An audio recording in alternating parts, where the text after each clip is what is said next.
O plenário do Supremo Tribunal Federal formou ontem maioria para manter a decisão da segunda turma da Corte, que considerou o ex-juiz Sérgio Moro parcial nos processos contra o ex-presidente Lula. O julgamento foi suspenso em razão do pedido de vista do ministro Marco Aurélio Mello e será retomado depois que o magistrado devolver o processo e uma nova data for definida pelo presidente da Corte, o ministro Luiz Fux.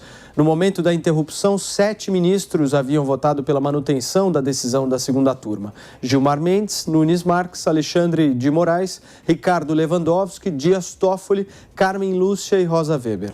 2 ministros divergiram, Edson Fachin e Luiz Roberto Barroso. A sessão de ontem foi marcada pelo bate-boca entre Barroso e Lewandowski. Vamos acompanhar.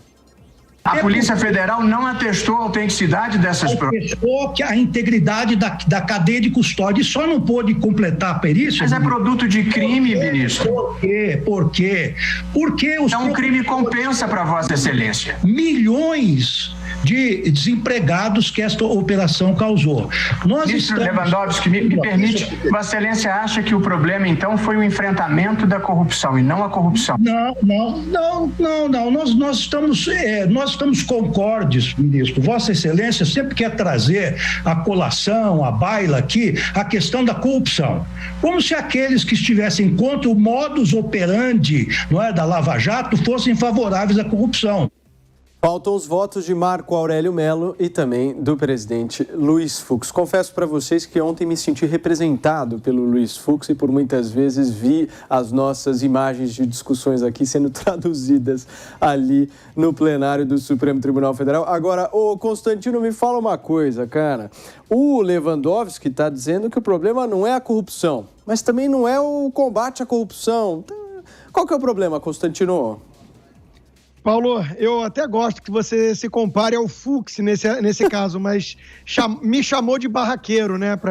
Porque eu não sou barraqueiro que nem esses ministros aí do Supremo, né? Olha, o voto do Lewandowski foi uma aberração jurídica, né? Em todos os sentidos. De novo, né? Ainda tem gente que tenta manter o verniz de que esse Supremo é uma corte constitucional que dá algum valor para a Constituição. Não tem nada a ver com isso. Olha os discursos, né? O combate à corrupção, a Lava Jato causou desemprego, que é uma narrativa do Lula, né? Aliás, amigo de família, né? Do próprio Lewandowski, que não é suspeito, mas o Moro é suspeito, né? A questão das provas ilícitas é mais aberrante ainda, né? O Lewandowski disse que foram amplamente divulgadas, sendo que foi uma decisão dele mesmo, né? Divulgar, e não necessariamente contestadas. Quer dizer, é um negócio de louco, né? Assim, o Brasil não é para amadores e não é para gente decente, né? Cada vez menos, porque é dominado por gente assim, né? Como o próprio ministro Lewandowski. Tudo isso é um show de horrores. Agora, o que está por trás, né? Muita gente está vendendo a ideia de que o Lula é um cara de centro. Reinaldo Azevedo, na Folha, já fez isso. A própria Folha hoje trouxe o ex-ministro do Lula, o Maris Guia, dizendo que o Lula é de centro e que o empresariado tem preconceito, né? Tadinho, né? Uma vítima, pobre coitado, né? E estão muitos tentando vender, então, que o Lula é um sujeito de centro. Ele só tem uma coisa de centro, o Lula. É aquele PowerPoint do Dallagnol. Ele é o centro dessa organização criminosa que tomou de assalto o Estado brasileiro e está tentando de todas as formas voltar. É disso que se trata, né? E nada mais. E qualquer outra coisa é narrativa de quem de alguma forma é cúmplice. E eu, no caso, tentaria seguir o dinheiro para achar alguma justificativa, né? Porque é defender o indefensável. Eu quero fechar aqui com a análise do respeitado jornalista Guzzo, né? Numa coluna da Gazeta do Povo. A única coisa que aconteceu de fato no mundo das realidades, o resto é narrativa, né, de militante, é que os ministros do STF livraram o ex-presidente ilegalmente dos processos que estavam travando a sua carreira política. E dessa forma o transformaram no seu candidato pessoal à presidência da República. Acabou, essa é a síntese perfeita do que vimos ontem. Qualquer outra coisa, repito, é narrativa de militante petista. Amanda Klein, eu quero saber a sua opinião. Olha, quando se trata de Lula, eu até concordo com o Constantino, o Supremo Tribunal Federal age sim como uma corte política, age muitas vezes, mas age principalmente quando na capa desse processo aparece o nome de Luiz Inácio Lula da Silva. E eu fiz essa pergunta para vários juristas, né? Eu falei, o que ficou de ontem, depois dessa decisão? E aí, juntando tudo, né? Suspeição de Moro, incompetência da vara de Curitiba. É a impunidade, que fica o sentimento de impunidade, ou é a restauração do devido processo legal? E eu juntei algumas respostas que me fizeram sentido, que eu acho que vale a pena eu ressaltar, né? E o professor Rubens Gleiser, da Fundação Getúlio Vargas, que estuda profundamente o Supremo Tribunal Federal, ele falou assim que ele fez um filme, né, do Supremo nos últimos anos de Lava Jato. Ele falou entre 2016 e 2018 foram decisões do Supremo que basicamente prejudicaram o ex-presidente Lula. E aí a gente cita algumas, né? Primeira vez foi uma decisão do ministro Gilmar Mendes para barrar a posse do Lula como o ministro da Casa Civil, da presidente Dilma, vocês lembram disso. Aí teve uma outra vez que foi para barrar uma entrevista do Lula em 2018, no final de 2018, foi a primeira vez que o ministro do Supremo cassou a decisão de outro, né? O Toffoli cassou a decisão do Lewandowski para autorizar essa entrevista à Folha de São Paulo. Essa decisão foi cassada, não foi dada a entrevista. Você também teve todos os casos de idas e vindas com a prisão após segunda instância. A Rosa Weber disse que se tivesse pautado em abril de 2018 a DPF sobre a prisão após segunda instância, ela teria votado contra. Mas como foi pautado o HC, o habeas corpus do Lula, ela acabou votando a favor, formou a maioria e o ex-presidente Lula foi preso. Então, qual foi o grande problema dessa decisão de ontem, principalmente? Né? O lapso temporal, porque depois disso o Supremo começou a tomar decisões contra a Lava Jato que acabaram favorecendo o ex-presidente Lula e culminou o auge, foi ontem, com a suspeição e a incompetência de Curitiba. Então, esse lapso temporal é que deixa esse gosto tão amargo na boca. A incompetência da vara de Curitiba, ela sempre foi muito apontada, fartamente apontada por críticos da Lava Jato, por muitos advogados, que aquela não seria a vara competente. Por que o Supremo Tribunal Federal não tomou essa decisão antes? Né? Então, o Lula cumpriu 580 dias preso, o processo eleitoral mudou completamente e agora corre-se o risco de prescrição. Então, acabou prejudicando absolutamente todo mundo, interferiu no cenário eleitoral do Brasil. Então, fica mesmo esse gosto amargo na boca de você não saber, de você não ter as respostas certas do Supremo, porque ora ele joga de um lado e ora joga do outro.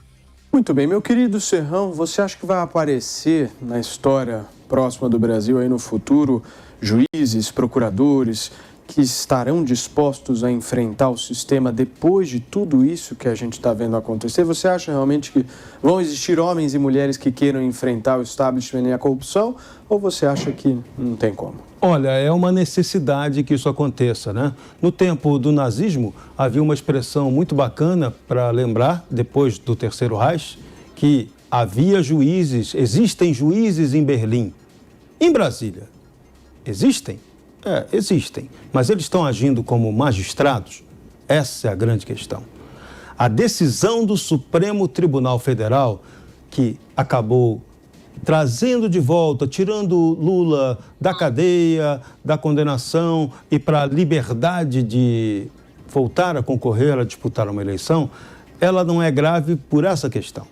Ela é grave porque o Supremo Tribunal Federal passou por cima das 3 instâncias da Justiça. A 13ª Vara Federal de Curitiba, a turma que votou a favor do que Curitiba decidiu no Tribunal Regional Federal da 4ª Região e o Superior Tribunal de Justiça, que também ratificou as decisões de Curitiba e de Porto Alegre, que confirmaram as condenações de Lula por corrupção e lavagem de dinheiro. Então, esse é o ponto grave. Essa é a questão assustadora. O Supremo passou por cima das outras instâncias judiciais, sendo que no Brasil não existe 4ª instância judicial. Houve uma invencionice nesse caso. Outro ponto também grave, que tem que ser lembrado. Esse caso não era para ter sido julgado pelo Supremo Tribunal Federal. Não se trata de um caso eminentemente constitucional, e sim de um caso criminal. O Supremo virou, de maneira indevida, um tribunal criminal. Mas por que isso aconteceu?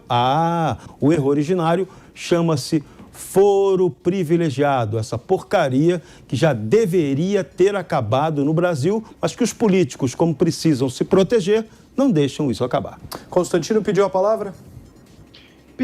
Eu concordo com isso que o Serrão disse, é importante sim, mas só sobre a narrativa, o argumento da Amanda, né?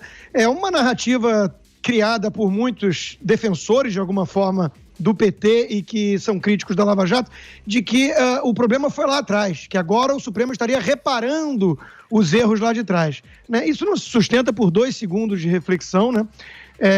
E eu quero só chamar a atenção do nosso ouvinte aqui pro absurdo da decisão de ontem. Atentem para isso. O ex-juiz Sérgio Moro foi considerado suspeito, o que já é, cá entre nós, bem bizarro, né? Mas ainda mais por esses ministros que são eles suspeitos para julgarem qualquer coisa que diz respeito ao Lula. Mas o Moro foi considerado suspeito de um julgamento que foi considerado inválido. Isso não é uma questão de reparar, de problemas do passado ou de lapso temporal que causa estranheza, né? O timing é oportuno e a gente sabe exatamente o motivo. Ô Constantino, deixa eu só te perguntar uma coisa. Você acha que foi um erro o Moro ter entrado no governo? Sim, sem dúvida. Deu mais narrativa, você acha? Criou uma narrativa que poderia não existir. Amanda, quero te ouvir também, querida. Só para corrigir uma informação, eu não disse que o Supremo errou ou não errou antes, ou errou antes e não erra agora. Não foi isso que eu quis dizer. Eu quis dizer que o Supremo agiu politicamente desde o início, só que com uma diferença, que quando essas decisões prejudicavam Lula e o PT, eram aplaudidos por outro lado, provavelmente eram aplaudidas pelo Constantino. E agora que o Supremo age de alguma forma para beneficiar, porque a consequência das decisões que ele tomou, obviamente, é beneficiar o Lula, restituir os direitos eleitorais, políticos dele, então esse mesmo Supremo é condenado e criticado. O que eu quero dizer, a minha narrativa, para usar uma palavra do Constantino, é só para dizer que esse Supremo Tribunal Federal sempre agiu politicamente quando o caso se refere a Luiz Inácio Lula da Silva. Foi assim no começo da Lava Jato, de 2016 e a 2018, e é assim novamente agora. Isso tem uma repercussão enorme no cenário eleitoral. E outra coisa, até para citar um artigo brilhante do jurista Joaquim Falcão, que está hoje no estado de São Paulo, uma série de perguntas ficam no ar. Afinal de contas, houve corrupção? Cadê o dinheiro? Quem roubou? Quanto? Então, essas perguntas deixam de ser respondidas pelo Supremo Tribunal Federal, porque por uma questão processual, né, ele acaba... Você tem dúvida se houve corrupção no caso do Lula, Amanda? Você tem alguma dúvida? Não foi isso que eu disse, Constantino. Eu só estou dizendo que ao reformar essa decisão, a sociedade fica sem essas respostas, né? Então aqui são questões substantivas. Talvez corrupção, os jornalistas. Quem será a sociedade punido? Sabe as respostas. Na prática, Constantino, quando você anula as condenações e isso volta para a estaca zero, eu não estou dizendo que o Lula é inocente ou que ele não cometeu crimes. Todo mundo sabe que foi uma filigrana jurídica.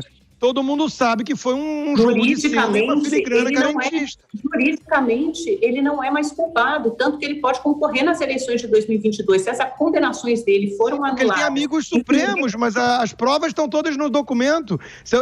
Foi uma filigrana. A gente está falando a mesma coisa, querido. A gente está falando a mesma coisa. Não estou discordando de você. Não tenho certeza. Não, eu só estou querendo dizer que o Supremo, ao anular essas condenações, ele deixa de dar respostas substantivas à população brasileira. As respostas que realmente importam, que são as respostas, como Joaquim Falcão citou no artigo dele, sobre a corrupção, né? Quando, como... sim, ele mandou de volta, ele vai prescrever.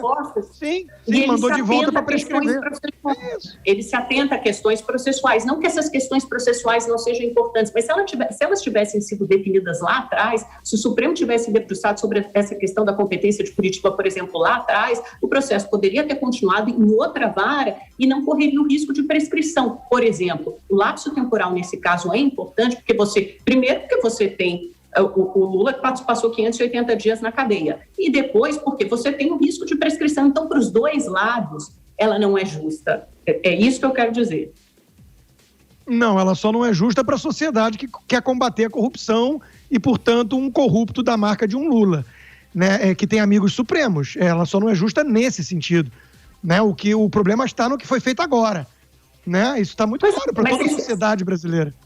Nós vamos ver, inclusive, na resposta da pesquisa da Jovem Pan aqui, com a nossa audiência. Eu tenho certeza que vai ser bem acachapante o resultado.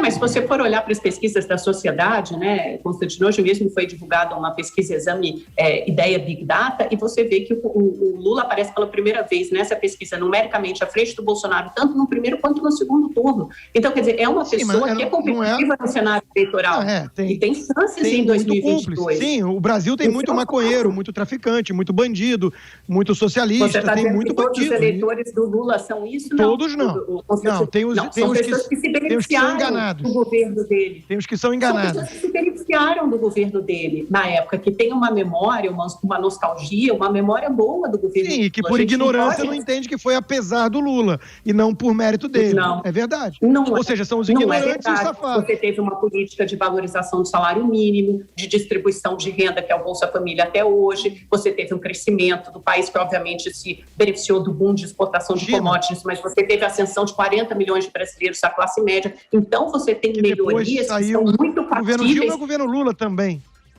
Que fazem diferença na vida de uma pessoa. E aí, de fato, você teve um retrocesso grande no governo Dilma.